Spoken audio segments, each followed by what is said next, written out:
My parents said they couldn't afford 2 kids, so my sister's daughter got the vacation. When they returned, they found out we'd left for good and taken every piece I'd ever bought with us. They started screaming. My name is Steven. I'm 36. I'm a dad to a 9-year-old girl named Lucy, a son who shows up with a toolbox, and the older brother who gets called when the Wi-Fi is acting weird.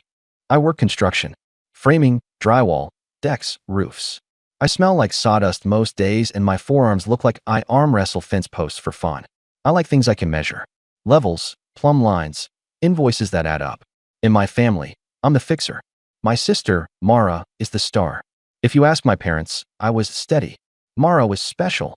That word covered anything: grades, tickets, mistakes. She's special was a wave that pushed every bill toward me. Lucy is quiet until she isn't. She collects shiny rocks, names them, and lines them up on her windowsill like they're her crew. She has a laugh that pops like bubble wrap. She also knows when a room changes. She can feel it faster than I can. She felt it the second my parents told us about the trip. It was a Sunday. The table smelled like lemon cleaner and pot roast. My dad cleared his throat like he was about to sing the anthem. Mom folded a napkin 3 times, even though it was already perfect. Mara sat with her phone face up, scrolling nothing. Her daughter, Ellie, 12, wore a sweatshirt that said Paris, even though her passport is blank. Lucy swung her feet under her chair. I counted silverware. I do that when I feel a speech coming. Mom said, "We have news." She looked at Mara and smiled. Then at me and smiled smaller. We booked a cruise in June. Family time. Cool, I said. Lucy will be hyped. Dad held up a finger like a referee. We couldn't afford 4 tickets, he said. Just 2. So we decided we'll take Ellie. She's older. She'll remember it more. He said it like math. Like easy subtraction. 2 grandkids minus 1. Lucy looked at me. She didn't cry. Her mouth did something small and brave. She said, "Oh, okay." Then she looked down at her plate and pressed her peas with a fork like she could turn them into something else with enough pressure. Mara didn't look at us. She said, "Makes sense honestly. Ellie's at a formative age." She said formative like she'd just learned it. She tapped her phone and smirked. Plus, Lucy gets anxious in crowds. Boats are crowded. Mom put a hand over mine like I was the one who might make a scene. It's not personal, Steven. We just couldn't afford 2 kids. We'll do something little with Lucy later. Maybe mini golf. She said mini golf, like it was a medical plan.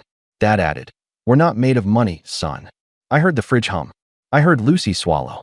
I heard the hurt land and then go quiet, like a nail that stops ringing because it's all the way in. Got it, I said. My voice came out flat. Measured. Thanks for telling us. Mara stretched and yawned. Oh, also, Steven, could you look at the deck while you're here? It's bouncy. Ellie has, like, friends over and I don't want anyone to sue us. She grinned. You're handy. She said it like a compliment. It felt like a locker combination. Handy means free. Free means invisible. I didn't argue at the table. I put gravy on Lucy's potatoes and asked her if she wanted more carrots. She nodded without looking up. We ate. We smiled. Everyone pretended the room didn't tilt. On the drive home, Lucy traced circles on the fogged window with her finger. She said, very softly, "Do you think Grandma forgot I like boats too?" I gripped the wheel. I think Grandma forgot how feelings work. Lucy laughed once, the small kind. Then quiet again. I found myself doing job math in my head. Lumber prices, overtime rates. As if I could frame a wall around her and keep the wind out. I didn't fight at dinner. I didn't send any messages yet. But something settled in me like concrete. I could feel it set. The trigger was simple. The sentence, "We couldn't afford 2 kids," said out loud while my kid was sitting right there. I drove home and put Lucy to bed and stared at the ceiling like it had answers. It didn't. The answers came later. They started with receipts. And a list. Not that night. Not yet. That night, I listened to my house breathe and promised myself I'd stop pretending I was just handy. I'm a dad. That's the only job I won't do cheap. People think blow-ups are one thing. They're not. They're a pile. Mine started when I was 17 and learned you can carry debt you never made. When we were kids, Mara got the cheer uniform that didn't count because there was a booster fund. I got a lecture about the cost of cleats. In my 20s, when I started on crew, I brought home scrap wood and built shelves for my parents' garage. Dad said, "Finally something useful." When I fixed their leaky shower, Mom hugged me and said, "You're a lifesaver." When I handed her the invoice it cost, just materials, she blinked. "Oh, I thought this was your gift." That's how it went. I framed their basement at a family rate. I replaced their water heater on a Sunday because the installer was a scammer. I bought them a new TV when their old one turned everything purple. You know the deals, Dad said. I paid. They thanked me. Then they asked if I could mount it too, since you're already here. I was always already there. It wasn't just labor. It was money. It always dripped like a faucet you can't quite shut. Steven, can you add us to your Costco card? It's easier. Steven, can you put the deck materials on your contractor account? We'll pay you back. Steven, you know computers. Can you order the right laptop for Ellie? Send me the link. Actually, can you just put it on your card and I'll Venmo? Venmo never came. Or it came once, for $50, with a heart emoji and "you're the best." Meanwhile, I had receipts. I didn't keep score because I'm petty. I kept score because I need numbers to think. Over 3 years, the family stuff added up to real money. New TV, $879. Water heater plus valves, $1,142. Emergency electrician on a holiday because Dad tripped a breaker with a space heater and a saw. $285 call-out, plus $160 parts. Deck materials on your account for the discount, $2,060. Laptop for Ellie's design class, $1,199. Costco runs, will split later, $1,940. Miscellaneous, $37 here, $82 there, $110 for a rental truck because Dad wanted the big grill the day before the sale ended. I can afford my life. I budget. I save. I buy boots before the holes get dangerous. But there's a difference between helping and being a line item. Mara knows how to make a favor sound like praise. You're so good with your hands, she says as she hands me a broken door. You're so responsible, she says as she forwards me a bill just this once. She calls my job blue collar when she's being fake nice and manual labor when she's annoyed. Either way, I'm the guy who lifts. My parents? They love me, I don't doubt that. But their love is tangled up in a story where my job comes with a never-ending family warranty. They brag about me to neighbors in a way that feels like a coupon. Our son does construction, best in the county. Then they ask if I can look at the neighbor's fence as a favor because it's good for business. It's not. It's just free. Lucy sees all of it. She sees me pack up for quick stops that turn into 4 hours and pizza money.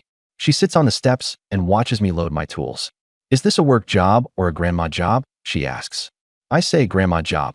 She says, oh, like she's already learned what that means. The month before the cruise announcement, I built a pergola for my parents at cost. My cost, 2 weekends, $1,300 in cedar. I told Dad, just pay materials. He said, I'll do you one better, and handed me an envelope. Inside, $300 cash. For your time, he said. He squeezed my shoulder like I'd won a prize. I said thanks. I went home. I put the envelope in a drawer and stared at it like it might hatch into respect if I left it long enough. Then came the cruise speech. We couldn't afford 2 kids. The math of it. The casual way they handed my child the short straw. After dinner, while Lucy brushed her teeth, I scrolled photos on my phone, looking for the last time she was so excited she couldn't sleep. It was when we camped by the lake, and she thought the raccoon footsteps were fairies. She had been 6. She told me then, with marshmallow on her chin, we're rich in stars. I wrote that in my notes app. I looked at it again. I decided I wasn't going to let anyone talk to my kid like she was a budget problem ever again. I didn't say anything then. I waited. I watched how the next week went. Mom sent 3 texts about cruise excursions. Parasailing. Ellie deserves this. Mara posted a countdown on her story. Dad sent me a link to a great deal on composite decking and added, let's plan our spring project while we're on vacation. Our. Lucy pretended she didn't care, but her bedtime questions gave it away. Do boats have quiet rooms? Does grandma get seasick? If you're scared on a boat, can you look at the sky instead? If I save allowance, can I buy my own ticket? How much are tickets? How many dog walking jobs is that? I answered what I could. Boats have quiet corners. Grandma has a strong stomach. The sky helps. It's a lot of dog walking. I started to write a list. Everything in my parents' house that I bought. Everything attached to me. TV, washer, dryer, grill, pergola materials, deck boards sitting in the garage for spring. The Ring camera system I installed after Dad said the neighborhood was getting sketchy. I didn't write it to be mean. I wrote it like an inventory because that's how I think. A simple question followed. Why are my things in a house that talks about my kid like she's optional? I put the list away. I kept my voice steady in front of Lucy. I told myself I would talk to my parents after the cruise, calmly, with numbers. Then my mom called 3 nights later and said, so casually, I almost missed it. Oh, can you feed the cat and water the plants while we're gone? And take a look at the sump pump. It's making a sound. She paused. We'll leave you the key. The key. Like I didn't already have one. Like I wasn't already the guy who shows up and resets the breaker when the freezer beeps. Sure, I said. I'll take care of it. And I meant it. I was going to take care of it. Just not the way they expected. The big scene wasn't yelling. It was packing. They left on a Saturday. Matching shirts, rolling suitcases, sun hats in Michigan in March because mom loves a theme. Ellie squealed when the Uber pulled up. BYE, she sang to Lucy, like Lucy was a neighbor kid she barely knew. Lucy waved and then put her hand down and then put it back up like she was practicing the right amount of polite. When the car turned the corner, she asked, do we feed the cat now? Her voice was steady. Mine wasn't. I said yes. Their house was quiet in the fake way quiet gets when you take noise with you.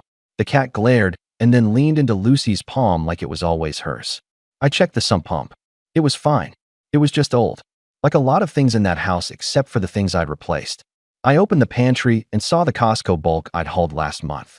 I stood in the living room and saw the TV I bought. I walked to the laundry room and saw the washer and dryer I'd ordered the day their old ones died mid-cycle. I put my ear to the water heater I'd installed when theirs popped and soaked the hallway. I looked at the pergola out back and the deck boards stacked in the garage waiting for spring.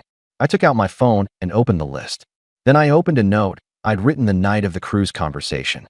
At the top I had typed, this isn't revenge. This is a boundary. Under it. If they choose one grandchild, I choose mine.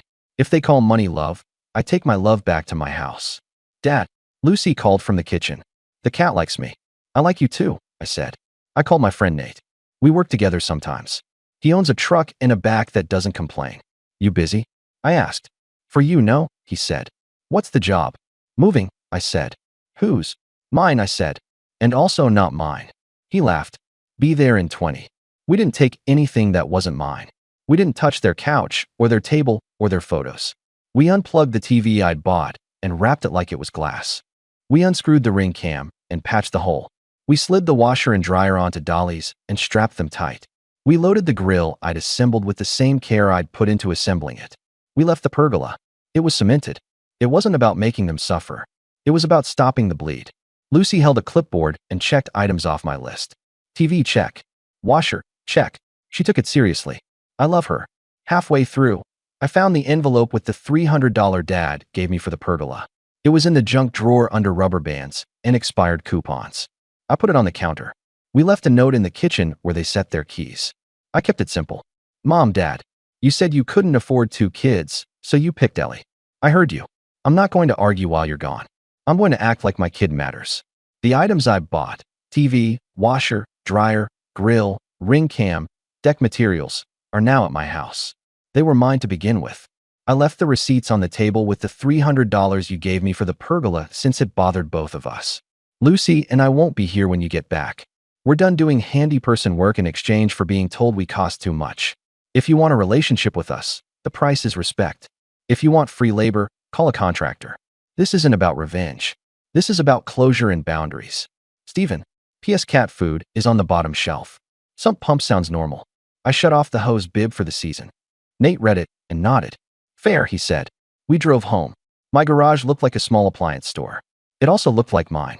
Lucy asked if we could watch a movie on our TV on the floor with blankets. We did. She fell asleep halfway through. I moved her to bed and sat on the couch and waited for my phone to light up with airport selfies and sunset emojis.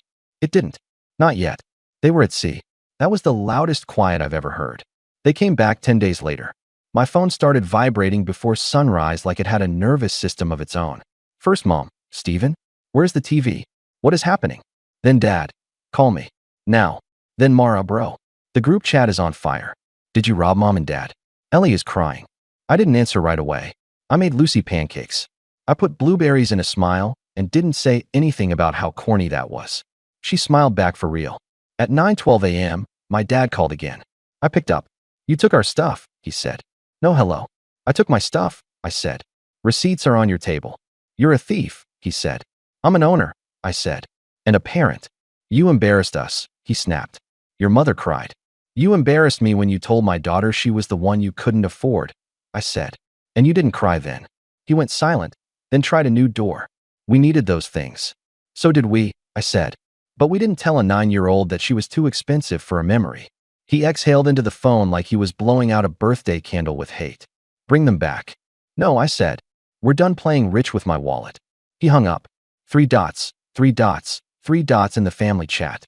Then, Mom, this is so cruel. We were going to surprise Lucy with a beach day next month. Mara, you took back a washer? Who does that? Me. A person who bought it. Mara called. You took their Ring camera? Are you insane? The neighborhood is sketchy. I left the base, I said. You can buy a camera body for $99. Why are you being like this? She demanded. Because of a cruise? You're mad about a cruise. I'm not mad about a cruise, I said. I'm clear about a pattern. What pattern? She scoffed. The one where I build your deck, pay for your laptop, set up your alarms, and then my kid gets told she's the extra, I said. That pattern. She huffed. You love to count. Yes, I said. Because counting stops people from gaslighting you. She tried to go for the throat. Lucy's sensitive. You coddle her. Lucy's sensitive to disrespect, I said. So am I now. I sent an email after the calls because phones turn people into actors. Emails make them read. Subject, items purchased by me plus going forward. Bullet points. TV, washer, dryer, grill, Ring camera, deck boards. Dates. Costs. Attached photos of receipts. A short paragraph. Over the last 36 months, I have spent $7,705 on items in your home. I'm not asking for reimbursement. I'm relocating my purchases to my house. Going forward, I'm not available for unpaid labor or loans. If you need a contractor, I can recommend 3. Mom replied with a photo of the empty TV wall and the caption, "This looks awful." I typed and deleted 4 replies. I ended with, "It does." That's how it felt to hear you say my kid didn't fit. Then my phone lit up with a new notification. It was my mother, on the doorstep cam I had just installed at my place. She was on my porch, hands on hips, looking like she was about to tell an HOA I'd violated a bylaw. I opened the door before she knocked. "Mom," I said. She didn't hug me. She leaned and looked past me like she could spot the TV with her eyes. "You took it," she said. "Yes," I said. Her mouth trembled. "You always do this," she whispered. "You make me feel like a bad mother." I took a breath. "I didn't make you say you couldn't afford 2 grandchildren." She flinched. "It was money. We didn't have enough money." "You had enough for matching shirts," I said. "You had enough for parasailing." She blinked fast. "We wanted to do something special for Ellie. She's older." "Then say that without pretending it's math," I said. "Say you picked Ellie. Don't hide it behind affordability while you stand in front of the TV I paid for." Her face went soft for a second, like she heard me. Then it hardened again. "Your dad is furious," she said. "He says you can forget about the house. He won't leave you anything." "Okay," I said. "Leave it to the person you can afford." She gasped like I'd slapped her. "Don't be cruel." "I'm being literal," I said. "I'm not auditioning for an inheritance." She looked around like my porch might offer her a different line. Then she saw Lucy behind me, holding the cat carrier for no reason, like she wanted to have something in her hands. Mom swallowed. "Hi, sweetie," she said. Lucy lifted her hand in a small wave. "Hi, Grandma." Mom looked back at me. "We'll talk later," she said, and left without looking again. The next 48 hours were loud. 16 calls, 32 texts, 2 emails from Dad that read like angry Yelp reviews, 1 message from Mara, a photo of Ellie crying with, "Are you happy now?" I didn't reply. I refused to respond to weaponized tears. Then it went quiet. Quiet is heavy when you grew up in noise. I kept moving because if I sat still too long, I'd start apologizing out of muscle memory. I returned the $300 envelope. I slid it under their door with an index card that said, "This was never enough. Keep it." Not a dig. Just true. I went to work. I built a stair stringer that fit the first time. I came home, helped Lucy with spelling, and installed our own Ring camera. I took back the time I spent fixing their house and used it on ours. Lucy and I made a chore chart. We made a weekend plan. Yard cleanup, library, a cheap diner with pancakes the size of steering wheels.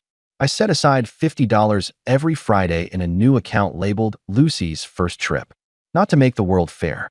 To remind myself I control our corner of it. A week later, Dad texted, "So we're done then?" I wrote back, "We're not done. We're different." He left it on read. That was better than his usual thumbs down. Mara tried to bargain. "If you bring back the washer, I'll pay you half." I wrote, "It's installed here." She said, "Fine. I'll just use the laundromat like a peasant." I said nothing. Then, 10 minutes later, What brand is a good budget washer? I sent 2 links. She bought one. Her next text. Thanks. I screenshotted it. Not to gloat. To remember she's capable when I stop cushioning. Mom sent a card. Inside, family first, and a photo of the cruise sunset. I almost laughed. I put it in a drawer. The loudest reaction came 2 weeks later, at church of all places. A woman I vaguely know cornered me by the coffee. I heard you took your parents' washer, she said, eyes bright. Is it true? Yes, I said. That's bold, she whispered. No, I said. It's ownership. She blinked and walked away like I'd said a swear. The practical part of Aftermath was easy. Deliveries, screws, brackets. The emotional part was a saw that kept binding. I kept repeating the line because it kept me from going soft in the wrong places. This isn't about revenge. This is about closure. One night, while I was changing a light fixture, Lucy came in with 2 rocks cupped in her hands. This one is heavy but small, she said. This one is big but light. She put them on the table. Like words. I nodded, suddenly useless with my hands. Exactly, I said. Can we go to the lake again this summer? She asked. Yes, I said. With or without anyone. She smiled. We're rich in stars. We are. Closure, for me, wasn't an apology speech on a porch in the rain. It was a lot of boring, good choices in a row. I moved every monthly dollar I used to drop on family emergencies into 2 new buckets, Lucy trip and house repairs, ours. I wrote an email to my parents that said, if you want help with a project, I can send referrals. My rates are the same as for any client. If you want to see us, great. Sundays at the park, no projects discussed. I printed a copy and taped it inside my kitchen cabinet next to the thermostat schedule and Lucy's art. Mom started texting photos of recipes and the dog in hats. She stopped sending invoices disguised as favors. Dad slowed down to 1 grumble a week. You think you're better than us, he said once on the phone. No, I said. I think we're separate now. He didn't know what to do with that sentence. That's okay. It wasn't for him. Mara tried a new tone after her laundromat week. I'm getting quotes on the deck, she texted. Do you have tips so I don't get ripped off? I sent 3 questions to ask and told her to get it in writing. She said, thanks, again without teeth. Progress. When the cruise photos came up in my mom's living room a month later, Lucy and I weren't there. We were at the lake with sandwiches and bug spray. She skipped rocks. I counted them out loud. She got to 5. We cheered like it was the Olympics. That night, she fell asleep in the car on the drive home. I carried her to bed and saw the rocks lined up on her windowsill. She'd added 2 new ones. She'd written tiny names on the bottoms in pencil. I didn't flip them over. Some things are hers alone. If you need the moral spelled out, here it is as plainly as I can say it. I'm not a wallet with a wrench attached. I'm a father. If you tell my kid she doesn't fit, you don't get my things, my time, or my skill. Respect is the price of admission. Pay it or stay home. This isn't about revenge. This is about closure. I wrote it on a note once. Now I live it. It looks like pancakes on Sundays, a washer that hums in our hallway, a TV we sit too close to on movie nights, and a little girl who knows she's never the extra. My parents can say I'm dramatic. Mara can call me petty. People at church can clutch pearls about washers. Fine. I'll be the man who counted, set a boundary, and stuck to it without yelling. My name is Steven. I build things that don't wobble. This time I built a boundary. It holds.